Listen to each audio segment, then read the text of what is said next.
The International Solidarity Conference on Venezuela's refugee and migration crisis concluded with an urgent message.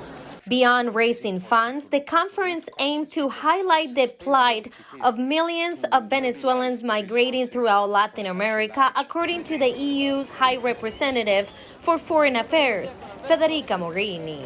The Venezuelan crisis and its humanitarian impact needs to go back on top of the international agenda.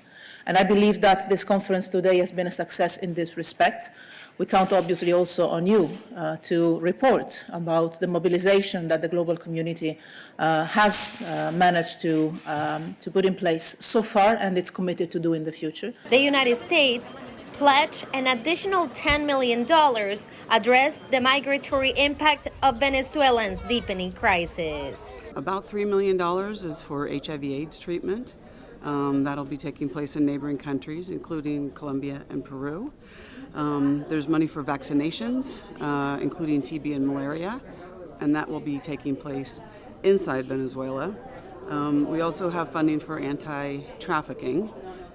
This is funding that will go to UNODC to help governments build capacity for anti-trafficking efforts. 150 million euros were collected during this conference, even though it was not a pledging conference. That gives an idea of the interest of the international community towards the Venezuelan migration crisis. Venezuela's neighbor, Colombia, has taken in more Venezuelans migrants than any other in the Americas.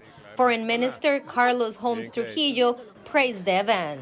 It allows the international community to know the magnitude of the Venezuela migration phenomenon and the needs of the recipients' countries. The meeting convened 120 delegations, EU institutions, and member states, as well as Latin American and Caribbean countries. Janet Marquez from the Caritas International Aid Group explained the magnitude of the crisis. We have two really difficult realities. One is Venezuelans leaving the country, they're going to neighboring countries.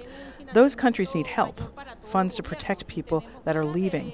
And the other one are people that are staying. We have more than 7 million Venezuelans that need protection. This is a big number. 2 years ago, Venezuela's population approached 32 million. More recently, 4 million Venezuelans have abandoned their country, a number that could grow to 6.5 million people by the end of 2020. Celia Mendoza, VOA News, Brussels.